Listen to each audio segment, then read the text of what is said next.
Hello everyone, I'm Rishi Persad and welcome back to a fifth series of Racing Weekly, a podcast and YouTube show brought to you by oddschecker in association with Bet365.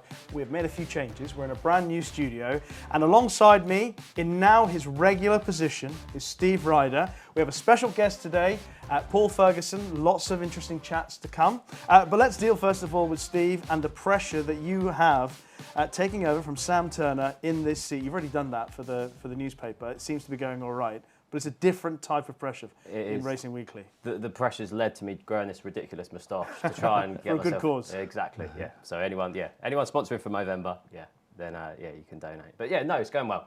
I had a bit of a poor October, but Nat broke Gentlemansgame on Saturday, which has started November in a bit of better fashion. Well, you can always reset at the end of 1 month. Cancel Just your reset P&L. my P&L and restart. Yeah, and start again. That's a new rule. Paul, how's the National Hunt season started for you? Obviously, we're going to talk more about your publication that we can delve into a little bit deeper. But what's your overall impression of the way things have gone so far? I think the weather's certainly helped. And in previous years, we've had dry autumns and things, but quite the contrary at the moment. So we've seen plenty of good horses out, which is good. Maybe a bit too much rain, if anything. But it started well. I thought. Chepstow was good, probably got a bit too much rain there in the fact that we had plenty of non-runners on the second day. But the weekend was good and I think we're ready to roll each week now. Okay, well there's been a bit of a tease already as to something that's going to emerge in our racing recap, which is coming up right now. And we start our racing recap with news of the race that Steve referred to, finding the winner, Gentlemansgame. I have to say, well done, because not many people would have gone for Gentlemansgame. A lot of people would have thought Bravemansgame and Ahoy Senor would be the obvious two. So I'll start with you. And why did you pick this horse, particularly considering the fact that his trainer hadn't had a winner in this country since... Rule the world in the Grand National. Extraordinary. I mean, he hadn't had many attempts, to be fair to him. I just thought everything was really set up for Gentlemansgame. If we go through the beaten horses first, Ahoy Senor, like last year, was just let down by his jumping. He's got a poor record fresh, so he was the first one off the list, really. And then I just assumed that Midnight River would be kind of as a prep for the old Hennessy. I think Connections would be delighted with that. He was actually in fighting a lot longer than what I thought he would be. Travelled well into the race and just got a bit tired late on. If there was any time that Gentlemansgame would beat Bravemansgame, I thought it was in this race. In receipt of £6, had that benefit of race fitness. Obviously finished second to Easy Game over 2.5 miles. I thought he was crying up for a step up to 3 miles in that race. It brought us down to those big two. I thought Darragh O'Keefe rode him brilliantly, kind of rode him for one last effort. Harry Cobden obviously looked as if he was holding on to a lot, approaching the last. He's just gone in for a long one, made a slight mistake, but I think irrelevant of that, I think Gentlemansgame would have done him up the running anyway. For Connections of all of the horses, well, the first three, I suppose, the horses and I'm not sure what they're going to do with now. I'd be thrilled, really. If I was Paul Nicholls, I'd still be really happy with that as a prep for the King George. Gentlemansgame. I think he'll probably struggle the rest of the year because he's now going to have to go back. He's going to have to go up in company. He's going to be contesting against the likes of Galopin de Champs and such like in Ireland. Yeah.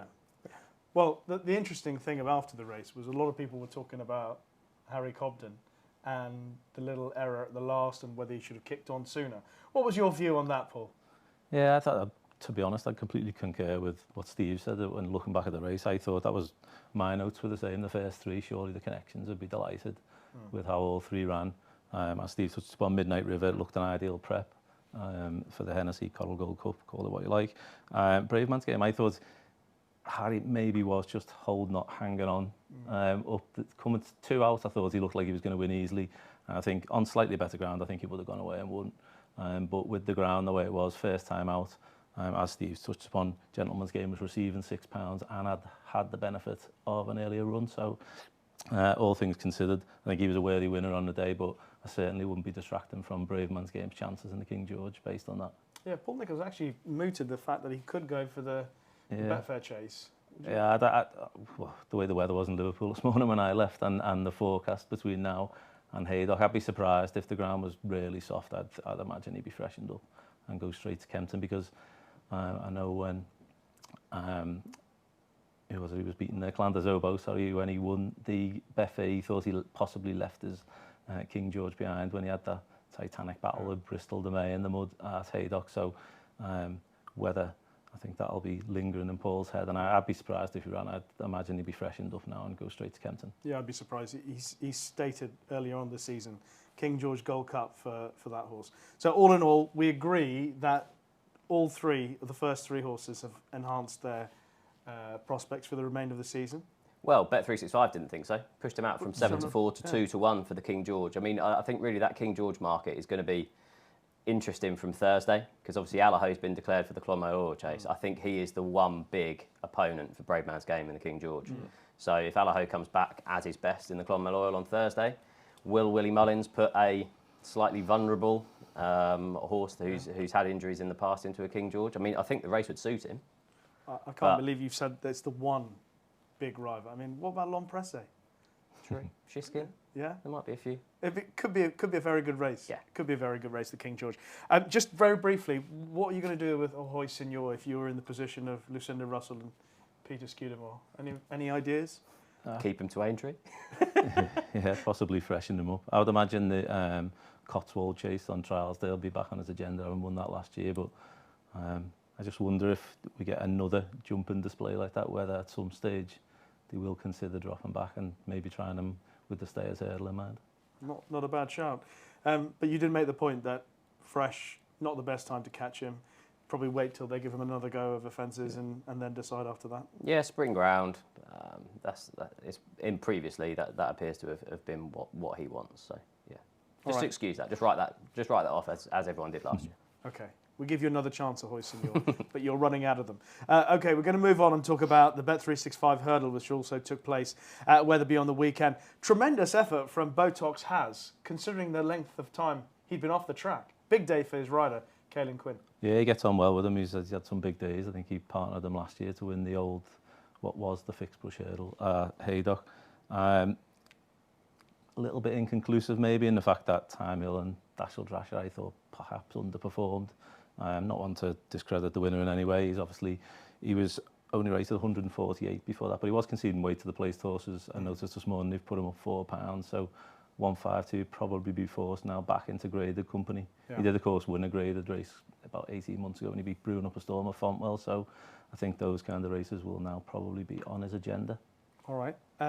Some good horses in behind. I know Paul suggests that maybe Dashel Drasher and Time Hill didn't quite run up to their best. Both horses, you think, given their age, they may well come on for that, considering they are now very much in their senior years as racehorses. I thought Red Risk ran pretty well. Yeah, so did I. He was the one to take out of it for me, to be honest. It's worth remembering as well, Botox has to give £4 to both Time Hill and Dashel Drasher. So, yeah, those two seasons, it's going to be interesting to see what happens with those. Will they go back over fences? Will they stick to hurdling? So, yeah, those two I was quite disappointed with because it was kind of billed as a two-horse race.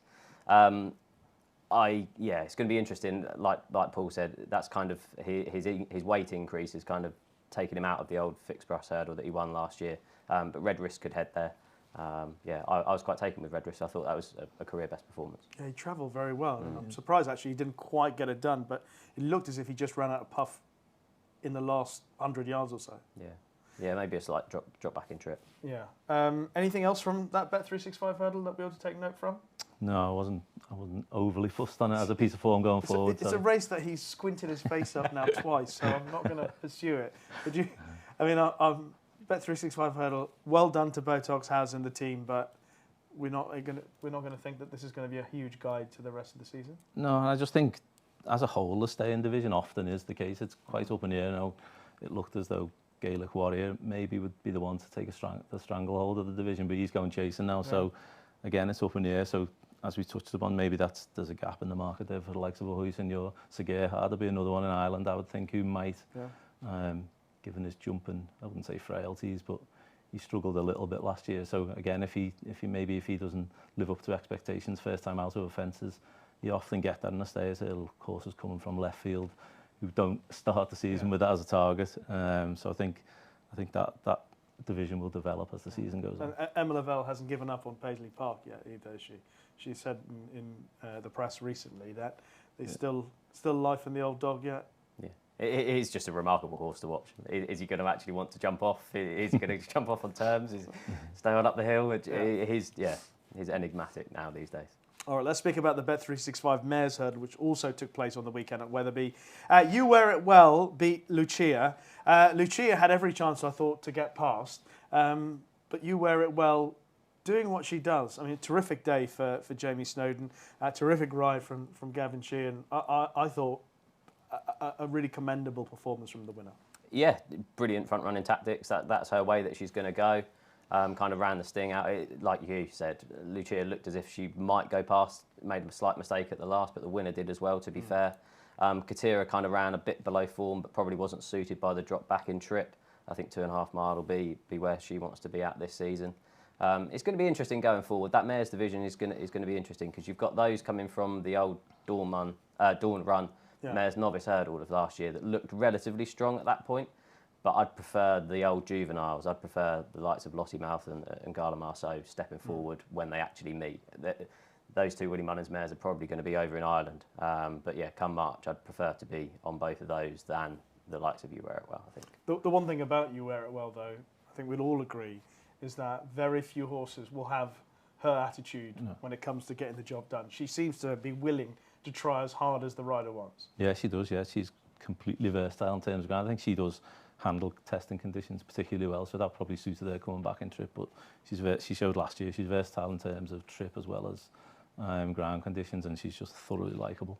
She was in her bumpers as well, to be honest, and last year, again, she made a slight mistake at the last, but still, she wasn't for passing. I think, as you both said, Lucia had every chance. Katira, as I noticed yesterday, Dan Skelton mentioned that she didn't like the ground at all, so again, like Steve said, I imagine she'd be seen on better ground. I would think the main target for her would probably be that Warwick race in early February, is it? It's normally the stepping stone to the Mares hurdle over 2.5. I think that's probably earmarked by Dan already. And do you agree with Steve that you're looking at maybe Lossiemouth, Gala Marceau as more significant horses when you're talking about the Mares hurdle? Yeah, I would have thought so. I would have thought the potential and the form from last year. I think it's a strong crop of juveniles. Obviously, we never know until the enter open company this year, which can often be difficult for them. But I do think they could be a cut above Gala Marceau. Obviously, showed in France that she stayed the trip, having raced keenly in earlier races.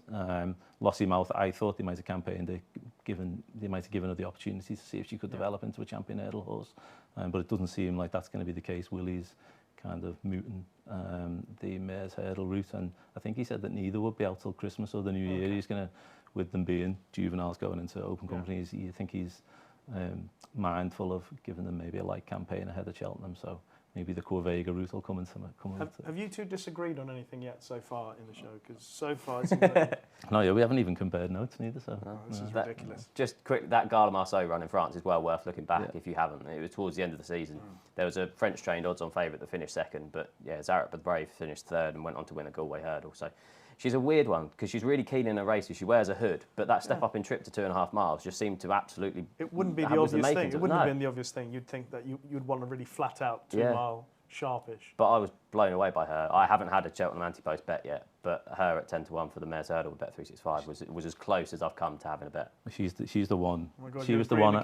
No, she was the one anti-post horse I put up in jumpers to follow this year. So. Oh, here we go. At the time, the proviso with that, I think she was 12-1 at the time when it went to print, was that I did think Lossiemouth would go down the champion hurdle route, so makes it a little more difficult for her. But I'm sure riding arrangements are all right there already because Paul tends to ride Lossiemouth and Danny seems to get on well with Gala Marceau, so I don't think there'll be an issue there. All right.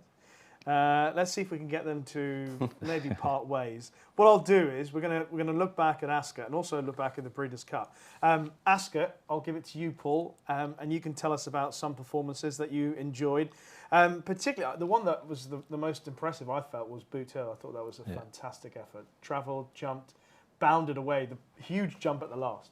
Yeah, it did, and I think there was a couple of races which were quite dramatic at Ascot on Saturday. Thankfully, that wasn't one of them. He won off a mark of 149. I just checked before he come on here. He's gone up £6 to 155. So probably again, that's now rules out maybe the race that he won at Ascot last year. Yeah. And he perhaps will be forced back into open and graded company. I think stepping up in triple suits him. I know he's a strong traveller, but I think on a flat track, I think he'll get 2.5. Okay. I was thinking maybe the Peterborough Chase, Silvinaco, Conti Chase, grade 2s like that, I think will come under as possible options now for Harry Fry. The other one I thought to take out the race was San Segal, who finished third. He raced quite keenly, as he often does, tends to need. He had a couple of spins over hurdles last year before he won impressively over fences at Chepstow. He was actually dropped a pound today to a mark of 136. I think once James Williams gets firing in a month or so, I think he'd be one who can land a nice handicap at some stage. Okay, what else from Ascot on the weekend? Big day for Harry Durham. It was, yeah. Fine training performance. Thought it was a fine ride as well. From Paul, the way he sat in, because he was kind of been chasing the early pace and then he dropped off again. That was one of the dramatic races with Hermino coming down at the first fence, and then obviously Jipcott fell at the final fence. It was a good performance. He was actually 20 pounds lower than his highest mark as a juvenile hurdler, so he had dropped in the weights whilst he was with Paul. He went up £6 this morning to 133. Again, the other one I thought worth noting from that race, Passing Well, another from Jamie Snowden's. I think he's a proper soft ground performer. I think with that run under his belt, he was left alone by the handicapper. He should certainly win a novice handicap off his current mark, I would have thought. All right, and a couple others from Ascot on the weekend. Knickerbocker Glory and Victorino for comment. Yeah, Knickerbocker Glory, thoroughly convincing winner off a mark of 130, went up £7 today to 137. I would imagine he'll go down the Great Wood route. Whether he's a Cheltenham horse, I'm not sure. The way he travels, he strikes me as a flat track horse, really. And interestingly, all four of his, I don't know if this is by design but all four of his hurdle wins have come on right-handed tracks. He also finished second in the Imperial Cup. He did win a novice chase on a left-handed track, but that was a two-runner race at Foss last. So whether there's anything in that, I'm not sure. Again, I like the run of the second, Altabelli. He's a horse I like since he won his bumper. Didn't get to see him too often last year. He only ran 3 times, I think. Running Grade 1 company at Aintree the last time we seen him. He was quite keen through the race. I remember Boot Hill running in the same race, having had an interrupted novice hurdle campaign and raced as freely as he did. So hopefully he can now go on and progress with that run under his belt. He went up a pound again off a mark of 132. I think Harry Fry would be hoping to land a nice prize with him at some stage. All right. Was there anything from Ascot that you wanted to mention, Steve? No. Paul's covered it very well. All right, brilliant. Well, I'm going to go for you to deal with the Breeders' Cup. 5 European winners. I thought fantastic effort. Yeah, definitely. I think we need to start the Breeders' Cup with condolences to Cody Dorman's family. Obviously, sad news yesterday of him obviously dying, obviously linked to the 2-time Breeders' Cup winner, Cody's wish. But yeah, it was good for the Europeans, really. Inspire will obviously probably hit the headlines, I suppose. Frankie Dettori, it was good for him to get a winner. I changed my mind looking at the ride of it, because I was quite, not judgmental, but I thought everyone kind of sang too many phrases for Frankie's ride. But watching it back, Inspiral was slowly away. I thought Ryan gave Warm Heart every single chance in second. Textbook ride, that. A filly dropping back in trip that you knew a mile and 2 would be slightly short, gave her every chance. But yeah, Inspiral. The big news out of that, coming out of it, is that she'll stay in training next year, hopefully. Yeah. And hopefully he'll run her over the right trip. Yeah, well, it's going to be interesting. There's going to be a big gap in the market for those mile and 2 horses, because you think of the stars that are being retired. You're the Paddingtons, the Tahira, Mostadaf, probably Auguste Rodin. Yeah. We're going to need one of the older horses to go against City of Troy if he progresses next year in the likes of the Sussex Stakes and things. So yeah, Inspiral staying in training was a huge highlight for me in the actual closing stages of the race. But yeah, brilliant performance from her, and yeah, they might run over a mile and 2 now. There were some incredible efforts. I mean, obviously Frankie on Inspiral, as much as anything else, she was keen, and he managed to get her down on the rail and settled as well as she could. Yeah. I think about a furlong after the finish line, she was about 9 lengths clear. Auguste Rodin, you mentioned the ride from Ryan Moore. Master of the Seas from William Buick. I thought it was a big challenge. Charlie Appleby actually said before the race that if it was Modern Games from stall 14, he thinks he probably would fancy him to win. Master of the Seas from stall 14, bit awkward. Yet somehow he gets up to beat Morge. I mean, real candidates for top rides. I felt sorry for Rishi Murphy. I thought he did everything right on Morge as well, and would have thought that he had the run in the bag. It'd have been nice for Saeed Bin Surur to have a big winner as well. I thought, obviously for that. But yeah, no, brilliant ride from William Buick. There was nice stories as well. Living the Dream obviously ran a really nice race for Adam West. Maybe went a bit hard in front. Won by the well-named Gelding Nobles. I thought it was funny. Big Evs obviously winning for Mick Appleby, nice for one of the smaller trainers, and then Unquestionable kind of took advantage of the fact that River Tiber was scratched from the race. Being over there, Rish, I want your opinion on the scratchings. Okay, so my opinion on the scratchings is that they were being overcautious, which I can understand. I mean, you have to take it in the context of the fact that in America at the moment, welfare issue huge.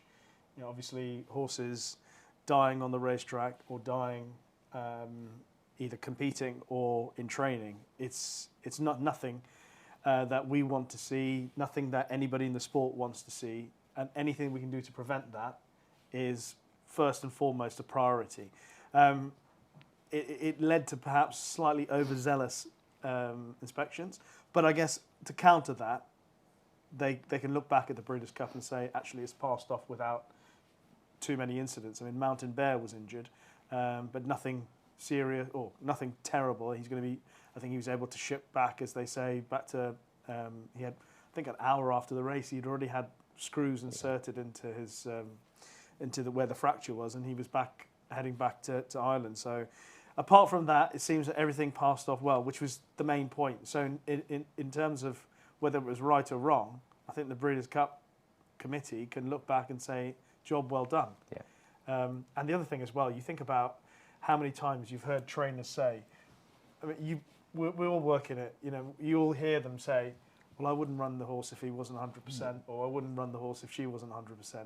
Well, if someone suggests, with a veterinary eye, suggests that it's not quite 100%, then maybe that's the right thing to do. That's what I think a lot of people did get slightly irked and irritated by it, which I can understand. Yeah. But I'd rather be safe than sorry in that scenario. Yeah. So yeah. I don't know whether anybody disagrees with me, but if I was carrying a small injury, I'd probably get away with it because I'm an athlete. Anything else from the season so far? And I've got to start with Flooring Porter because I loved what he did at Cheltenham on his chasing debut. Yeah, he jumped well in the main. A couple of minor errors if you're being overly critical. The one thing that always concerns me with horses of that age going chasing. I did think he was good on the day. Before he was entitled to win at the ratings as he did, but we've seen over the years, I imagine he's probably fairly prominent in the betting for the Broadway Novices Chase, which is obviously now the Brown Advisory. Especially if he goes and wins, I think Gavin Cromwell said yesterday he's going to go to Leopardstown over Christmas. But by the time Cheltenham comes around, I think viewers should remember over the years the likes of Stayers hurdle horses like Punchestown's Grand Cru, Time for Rupert, more of that Time Hill even last year to a lesser extent. It is difficult for them, I think, because they've spent that long over hurdles. But on the day, he did nothing wrong, and I'm sure he'll be a leading player in the division. I actually thought the second ran a cracker in that race, Broadway Bob. Yeah. Broadway Boy, sorry. He'd be one I'd be taking out the race. He was conceding weight to the first and the third. His stablemate, We've All Been Caught. He was slightly surprised that Sam Twiston-Davis chose to ride over him, but I think he's always been held in high regard by the stable. But Broadway Boy had earlier beaten Mofasa really impressively at Worcester. Mofasa won on Sunday. And I just thought that he was left alone on a mark of 137. Again, like I know it's early days, but probably he might not be a Grade 1 novice chaser, but towards the end of the season, it wouldn't surprise me to see him turning up in an Ultima or even a Scottish National. He just looks a typical Nigel Twiston-Davis staying chaser, and I think he's probably got a nice prize in him somewhere later in the year. He does, and I think actually that's what makes the chasing debut of Flooring Porter. It gives it substance. So I think he beat a good horse in second, and obviously, like you say, that horse had beaten Mufasa, who's come out and won. I think Mufasa could be quite a useful horse. He could win a nice handicap as well. So I quite like that. Any thoughts on Flooring Porter? Please tell me you disagree with Paul about older chasers. No. You agree? Yeah. I thought it was. I thought it was a brilliant ride. It was nice to see Keith Donoghue getting some of these big rides and riding full of confidence with obviously what he's been through in his career. Yeah. I wouldn't be in a rush for him to have to be backing him for the Brown Advisory. I've got one later on in our Jumpers to Follow segment that I think is a better bet at the prices. Okay, he's a tease. He is a tease. Jetoile beat Manila Drama. I'd call it the old roan chase, but as usual, the sun came out, the fences were taken out, and it wasn't quite the test of the old roan chase that we've seen before. No, for a while. No, it was a little frustrating, to be honest, at Aintree on the day, and they were quite late in making the calls. I was on course, and there wasn't much going around. You weren't aware of the situation in all the races, and then they had a couple of races where fences and hurdles were omitted, and then the sun disappeared and things, and it was a bit. But I think as a result, I think the old drone therefore was a little bit inconclusive and it's probably a slightly unreliable piece of form, especially when you consider there was a few I thought who underperformed in behind, the likes of Hitman, My Drogo, That's Alright Gino. Your 12 was put up £5 this morning to a mark of 151. So again, life's going to be tougher for him, and he's probably verging on into listed and open company himself now. Yeah, he was obviously a useful hurdler, second behind Constitution Hill in the Tolworth. But as a form guide, I would agree with Paul there that it's not the most reliable. What I wanted to ask you specifically was about Hitman and My Drogo, who were both quite well fancied. My Drogo, obviously, after a layoff. I thought Connections had once considered him to be a potential star. What did you make of that comeback run? My Drogo, I'd happily give him another chance. Been off a long time. Inexperienced as well, I'd probably say. I'd be less inclined to forgive Hitman. Obviously, Paul Nicholls has started the season well. The stable's in form. I wouldn't want to be backing him until I see him again. All right. One other horse to mention from what we've seen in the season so far, the former Gold Cup winner, Manila Endo, back with a win. Yeah, it's nice to see him back again. I possibly question whether those in behind ran up to form, but always nice to see the likes of those horses come back and bounce out. He jumped well and he won as he was entitled to, really, given the performances of the Gigginstown horses in behind, I thought. Yeah. Anything else that you want to mention? There was just one more from Sunday. I thought, let's be clear about it. Winning on Chasing debut at Cork was really good. Well backed in the market. Just took my eye. Won comfortably, and it looked a relatively strong race on paper. Okay, have we recapped everything? Have you both agreed on everything that you need to agree on? Okay, that is it for this week's racing recap. Now, before we get into our Jumpers to Follow segment, just to let you know that our sponsor, Bet365, have an ITV Racing price promise. They will not be beaten on price on any horse for all UK and Irish races shown live on ITV Racing. Full T's and C's can be found on the website. So we're going to go to Paul now to talk about his Jumpers to Follow. And Paul, before we get into this, there is a discount code for viewers. They'll get £3 off print, digital or bundle, and the code is RWJTF23. I need to read that twice because my eyesight's terrible. It's lowercase, so RWJTF23.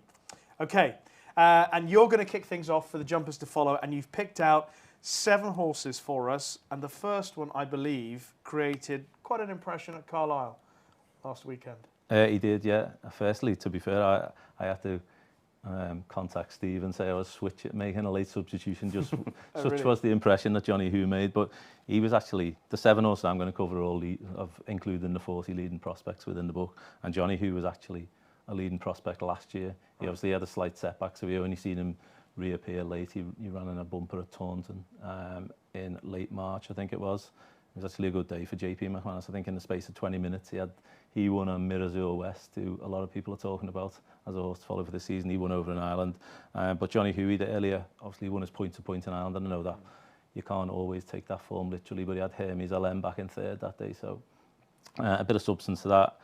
And again, so I thought Sunday's race, there was a bit of depth to it in the fact that Whistle Stop Tour and the runner-up are both won races and seemed to form horses. And then indeed, Whistle Stop Tour's point-to-point form had been Frank the day before and is now stablemate. Primoz had won what looked a good novices hurdle up at Air. Johnny Hu just sat in behind them, cruised round.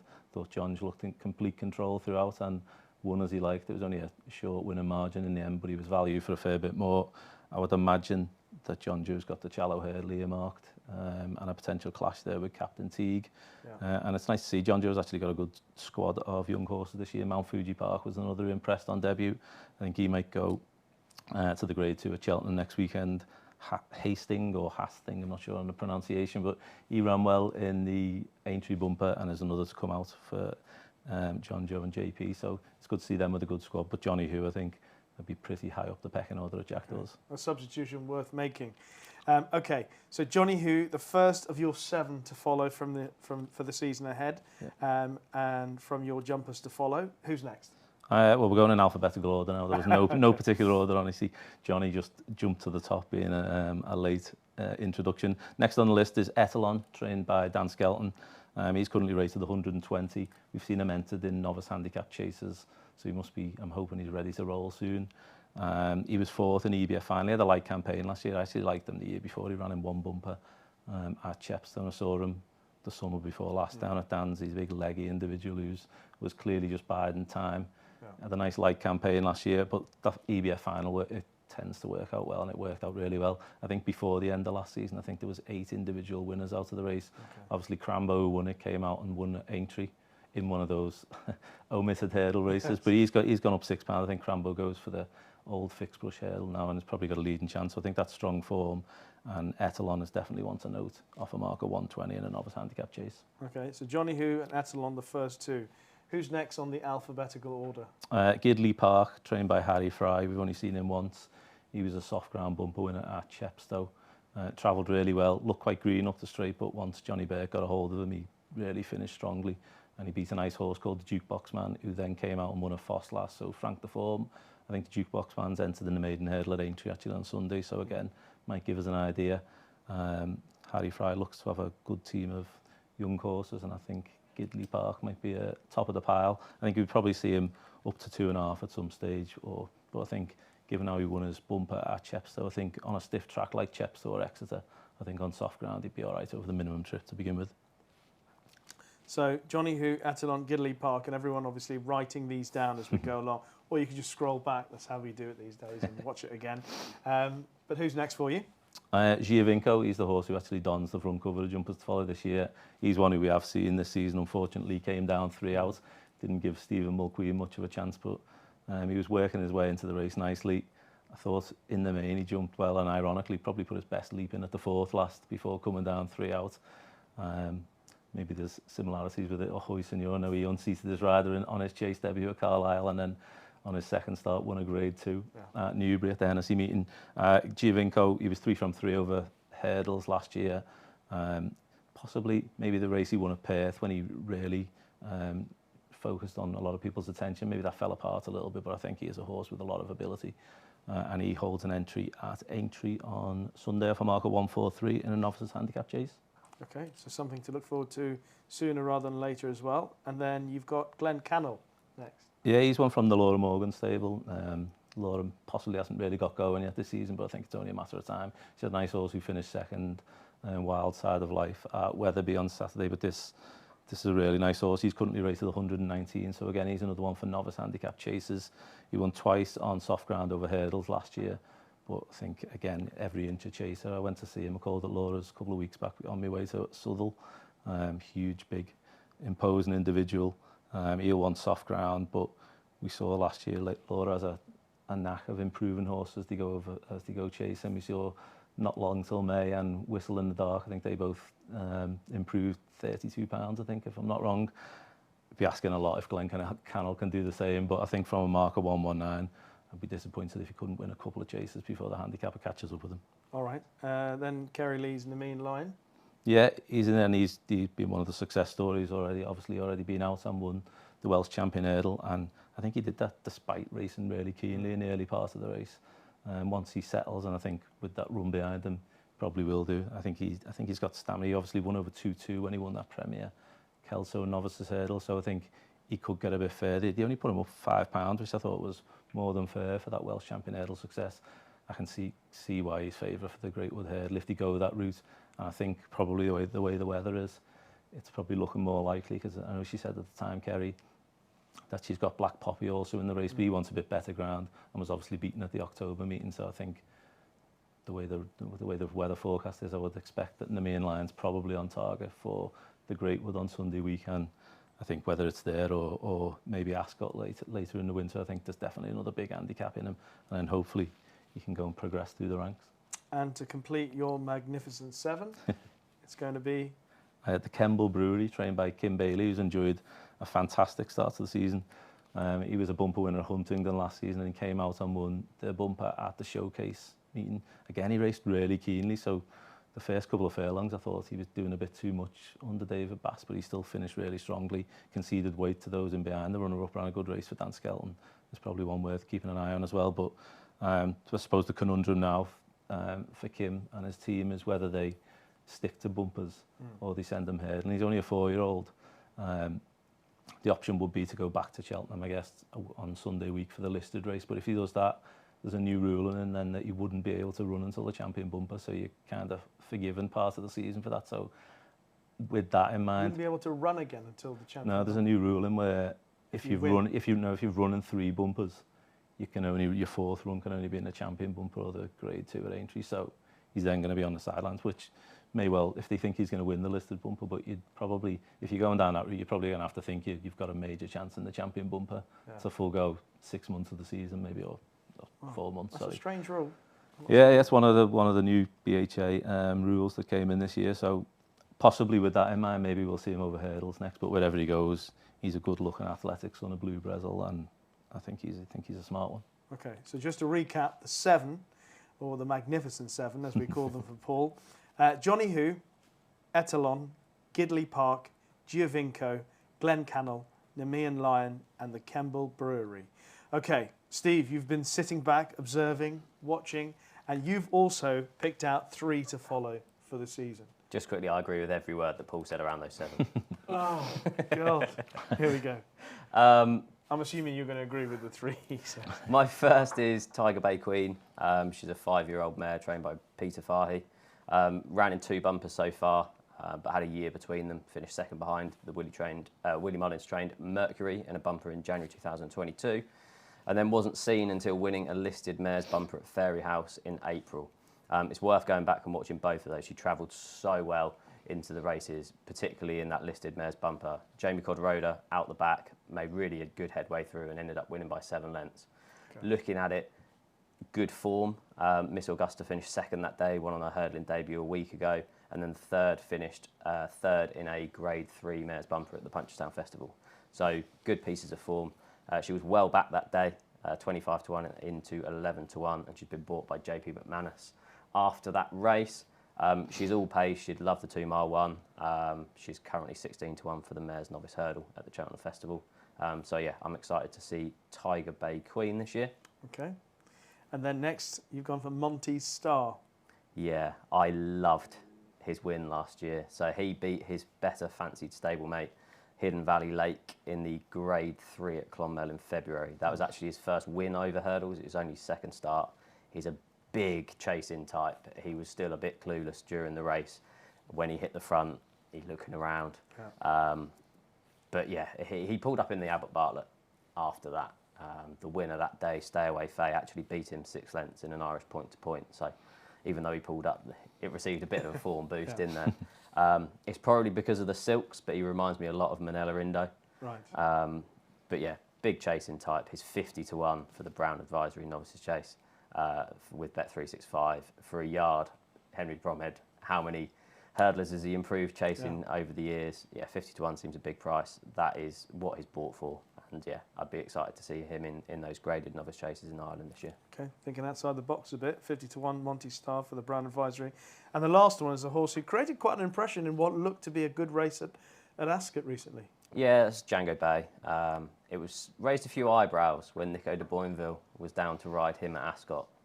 One ride in a novice hurdle as opposed to partnering Lucia in that listed race at Weatherby.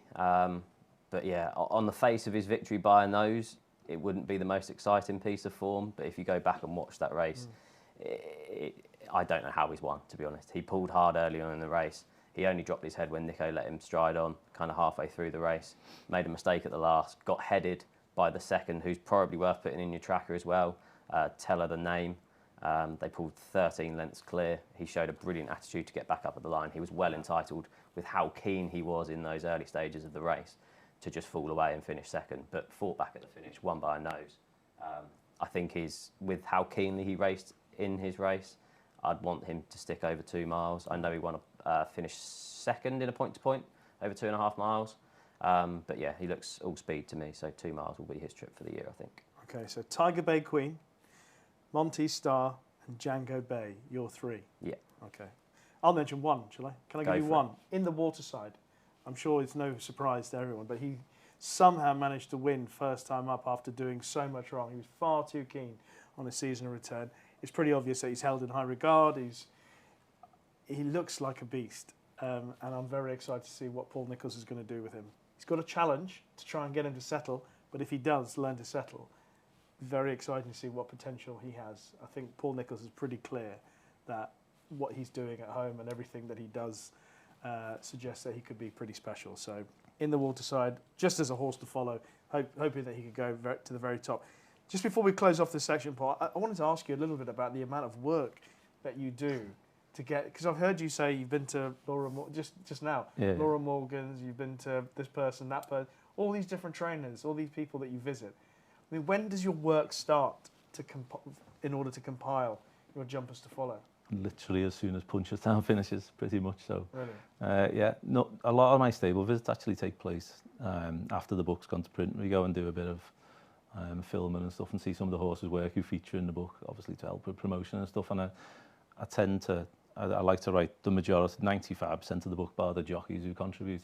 It's all my own work, and a lot of people think that the stable tours features in there, but it's my own opinion of horses from each stable, right. Which I do like to do rather than go and talking to the trainers and being sidetracked by their opinions of them and stuff. But talking of in the Waterside, when I was down there, I think he lives in Corto Star's box. So I didn't want to mention that because I didn't want to put that on him, but I saw a photo the other day. I think it was Ella McNeil posted a photo with him, and I could see, but you couldn't see the list of achievements that Corto had, so I couldn't be sure, but I thought that. He is a #1 box. And if you were in that box, that's quite a statement, isn't it? It is, yeah. God, he's a huge individual. I don't know how he won at Aintree. I would say I was there that day, and I don't know whether the lack of hurdles helped him or inconvenienced him, but I think that the front two are good horses from that race. Yeah, the second might be I know. Ollie and Josh think pretty highly of him, and I think they even quoted in the stable tour this week he might be as good as they've got. And considering that Aroko's just literally bolted up before we come on air there in a hot novices chase, I think that's a bold statement. I think he's a winner without a penalty next time. It's interesting. I didn't know which way they'd go within the Waterside, but he's got an entry. I'm sure he's got an entry over the minimum trip at Wincanton at the weekend. So maybe with his keenness, the thinking is possibly dropping back and maybe allow him to bowl long. But I thought Harry gave him a really good ride at Aintree, given how freely he was in the early part of the race, and to be able, again, like the Henderson horse who Steve touched on, to do so much wrong in the early part of the race, yet still beat a good horse at Aintree, just speaks volumes of his natural ability. And I think I wouldn't be surprised if he was given a relatively light campaign though, and it's like, it's an old cliche, but all roads lead to his novice chase campaign next season almost, and I don't think he'll be pushed too hard during this campaign anyway. Well, we agree on that. So we all agree on that. Okay. Thank you very much for all of that, Paul, and well done with your jumpers to follow. How many publications have you done of jumpers to follow? It's the 17th year. 17? Yeah. My goodness, when did you start? When you were 12? Very kind of you. That's ridiculous. It's gone back a long time since I interviewed you at Goodwood for Racing Ahead magazine. That was obviously. How long ago was that? That would have been. That would have been around. 20 years ago. Yeah. Neither one of us have got any grayer. There you go. Okay, so we bring to a close that section on Paul's jumpers to follow, Steve's 3 to follow, and I just chucked in the Waterside in there as well. And before we get into our weekend preview, just to let you know of a free-to-play 6 horses challenge. It is available every weekend with prize pools available for 5 and 4 correct predictions, as well as a jackpot for all 6. T's and C's apply. Okay, it's time to look ahead to what we've got coming up this weekend. There's good racing at Aintree, good racing at Wincanton. The flat also sort of comes to a close on the all-weather, the turf season. It makes sense. This is British racing after all. But let's deal with the Grand Sefton Chase, which is taking place at Aintree. The 2nd and 3rd, Guestkill and Percussion, are likely to take their chance again. I mean, Guestkill, Steve, has got a very, very good record over those fences in obviously the Grand Sefton and the Beecher, and he didn't run terribly in the Topham. No, Bet365 are a standout 9-2 for this race at the time of recording, and he's my idea of the winner. I know is towards the, well, he is the favourite for the race. But I can completely understand why. He was beating a nose in the race last season off a mark of 133, finished second again in the Beecher over those Grand National fences off a mark of 137. Slightly disappointed in the Topham, but he won a listed race in France on his reappearance, and the handicap has just kind of ignored that. He's off a mark of 138 here, rightly towards the head of the market, and yeah, I think he's the one to beat given that form over those Grand National fences. Yeah, very young horse. When he started his career over the national fences, he's only going to improve, and I think 138 is still generous. Yeah, it is just strictly on that form line. If you're going from last year's, Percussion does have a £10 pull. He's £5 lower, whereas Geskeel's £5 higher. But I think the soft ground will probably counteract that, so to speak, because I think he relishes the soft ground, whereas Percussion, I'd have a slight worry about the soft ground. So yeah, based on that, I think the way he's taken to the fence is stable and in flying form. It's obviously been a long-term target. I would imagine this has been earmarked. I know he's been over to France and won, so yeah, I can see him. I can see why he's a worthy favourite. Cooper's Cross would probably be one worth noting. He fell 4 out in the top and went travelling well, and then went on to run well in the Scottish National. He seems quite versatile in terms of ground and things, but until he did come down, he looked like he was enjoying the fences. So again, he might be one to note at a slightly bigger price for Stuart Coulthard. Okay, just looking at the prices, so 9-2, Fantastic Lady 6-1, Born by the Sea 8s, Cooper's Cross 9s, Sail Away 9s. I thought that was quite interesting for the Skeleton team. When he won at Ayr, you got a lovely ride from Bridget Andrews and was in a lovely rhythm. I thought a similar sort of rhythm for a horse like him at Aintree over those fences would be interesting. Then we've got Half Shot 10s, Nasalam 10s, Percussion also in at 10s, along with Now, Where or When. Anything else that you want to mention for the race, Steve? Are you all over? All in on the favourite. All in on the favourite. Yeah, so I'd probably wait until we see what the ground's like, but I did check last night and it's already turned soft, heavy in place at Aintree, which is unusual, really, but the forecast back at home is pretty dire for the week, so I'd imagine we're talking about testing ground come Saturday. He's really filling us with excitement for the week ahead. That's really nice. The weather's dire. Okay, let's turn our attention to Wincanton. The Badger Beer Handicap Chase is their feature race. Just going to have a look at the prices with Bet365. Previous winner Frodon, 4-1 favourite, 3 under 5 5s. Lord Accord 13-2. The Big Breakaway 13-2. Ashtown Lad 8 along with Complete Unknown and Dusart Sam Brown 14-1 bar those. I'll let you start here, Paul. Can Frodon do it again? He is off the same mark as when he won it last year. Yeah, he is, yeah, so there's probably no reason why he can't, obviously, unless age does start to catch up with him at some point, which it will do. He's an 11-year-old now, but when I was going through the race, I was trying to find something to beat him, and I was struggling. I think a lot will depend on whether Paul runs Complete Unknown as well. I know he has said it is a possibility, but I do think that the Hennessy Coral Gold Cup, whatever we're calling it, I think is his main target. But he did say earlier in the week it's not beyond the realms of possibility that he will run. If he runs, he'd be my idea of the winner. If not, I certainly wouldn't say I wouldn't think it's beyond Frodon to win again from the same mark. The other one that stood out for me, just with Joe Tizard starting to hit top form, he had the treble yesterday, the Big Breakaway.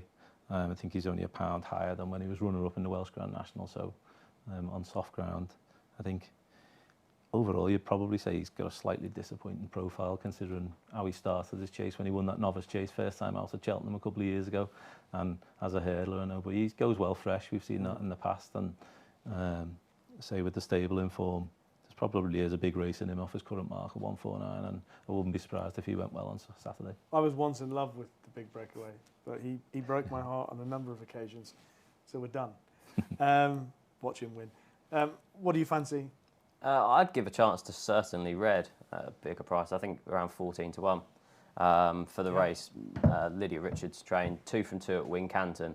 Now he was entitled to win a handicap chase at the end of last year. He was only off a mark of 122, but he won by 17 lengths that day. But it was his victory in the Dick Hunt Trophy in February that makes him look overpriced. He won by 2 1/4 lengths that day off a mark of 135. He's only £5 higher in this race. I thought the jockey booking was interesting. Mark Goldstein's jocked up for him, has won on his last 4 completed starts on him. Hasn't ridden him for his last 2 starts. Okay. But before that, 4 wins and 1 unseat. Yeah, huge positive that he's jocked up, and I thought around 14-1 with being 2 from 2 at Wincanton over the trip of 3 mile on the furlong, I thought he was quite a big price. Okay, interesting. I thought Paul Nicholls I'm pretty certain Harry Cobden was jocked up on 3 under 3.5. Yeah, but I know I did see an interview the other day, and he said it was a possibility, but Yeah. I would imagine that the Hennessy has been the target all along for complete unknown. sure So I'm that's the pretty plan, sure. yeah. I'd be surprised if he did turn up. But I'm gonna stick with Froden. I think I would imagine, and knowing Paul Nicholls, you get him so right for this race, because this has been the target. This has been the one you imagine that he would want to get. This his best chance of a win this season. So I suspect that all the eggs in the Froden basket for the Badger Beers Handicap Chase. The Elite Hurdle, and again Paul Nicholls has the favourite, which is Rubo, who is 4 to 5. Hansard 7 to 4. West Balboa 13 to 2. 2 friendly 8s. Molly Ollie's Wishes 16s and 25 to 1 bar those. Now this is supposed to be a race setting up potential champion hurdlers for the season. What do you make of the quality of the race, first of all, Steve? I mean, it could get even worse. It depends what the connections of Hansard do, because I think we're going to go for the Greatwood Hurdle next weekend instead. Yeah. About a 10 to 1 shot with Bet365 for that. If they then ended up wanting to go for the 100 grand rather than 40 grand in this, you could understand. So it could get even weaker if the second favourite comes out. I mean, Rubo does have a bit of a question mark around soft ground. Yep. But he could look a good price at 4 to 5 currently on the day. It's not a race that I particularly want to get too involved with, but he has the beating over 2 Friendly, who's reopposing, because 2 Friendly was race fit, had 4 or 5 runs beforehand, and yeah, it's not a race that I particularly want to get interested in. How do you see it? yeah, there's not really much to add. I think Rubo, even despite the fact he'll have to carry a penalty, I think he'll give £6 to the other 3. Hansard ran well at Aintree, actually. I thought he travelled really well at Aintree that day in the Grade 1, but Rubo got the benefit of having had the run. He's at his best, despite winning the Scottish Champion Hurdle. I know Harry Cobden was a pain to say he's at his best on a right-handed track just because the way he hung at we've seen his form, not just the first time out of Kempton, but last season his form at Kempton was good.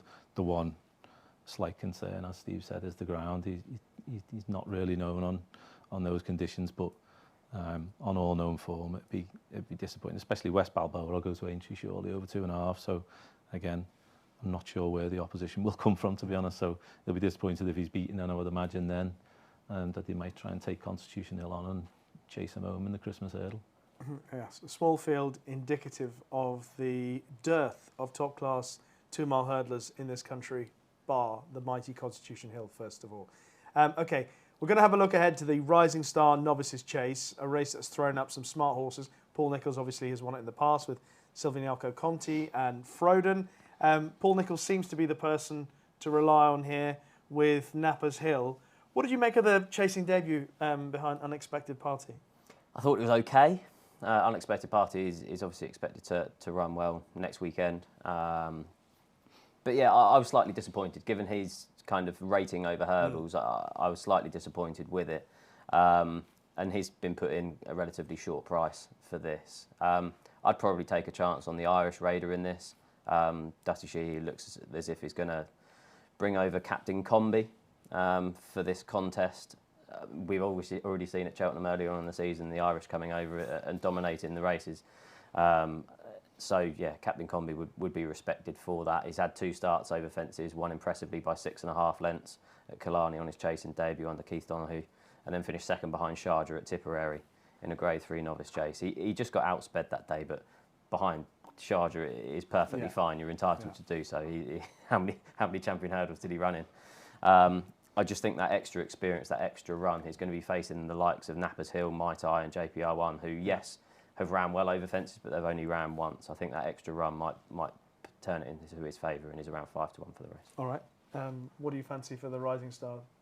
Well, I think with Paul's other entries, I think Tamaras is declared to run at Chepstow tomorrow, isn't he? And I believe that Stay Away Faye goes for the 3-mile Novices Chase at Exeter on Friday, so it does look like Napper's Hill will represent Paul Nicholls. Again, I was slightly just thought it was an okay start. I'm just slightly concerned whether he's got the size and scope to reach the same height over fences as he did as a hurdler, and possibly maybe with that in mind, better ground might help him over fences, because it looked a bit of an effort for him, I thought, at times at Chepstow. So yeah, I'd imagine he'll be a short price favourite, so I'd probably look elsewhere. And then the other horse was really a handicap hurdlers coming through. So Captain Combi was one I actually backed in the Coral Cup last year. I was quite keen on him to land a nice handicap, so I wouldn't be surprised if he ran well. Steve's already given him a good mention. JPR1 again from the Tizard Yard. His horse I've always liked. Nice yeah, performance. Yeah, it was. I was surprised he was the outsider of the three that day. But it was a good performance. He went up for 130 to 134, I think. So you would usually think that he could go for another novices handicap, but it doesn't look the strongest in terms of quality rising stars. So I'm not surprised that they're having a crack at it. I think the step up in trip on the flat track will suit him. So again, I think he might run well for Joe Tizard and Brendan Powell. Yeah, I liked him in the race. I thought he looked like he had more of a future over fences than Nappers Hill, was my personal thought. Sorry, the one concern, the one slight concern with that, his record fresh is really good. Yes. So I was quite keen on his chance at Newton Abbott, and each year he's won first time out. So I'm hoping. He didn't run badly. Was it at Aintree after he won at Taunton last year? Yeah, he didn't. He'd been off a lengthy time, and he didn't reappear till March, I think. Yeah. And then he ran in the conditional amateur jockeys handicap hurdle, didn't he? But I say stepping back up in trip, I think now he's relaxing a little bit more. Should suit him, and hopefully now he will go on to bigger and better things.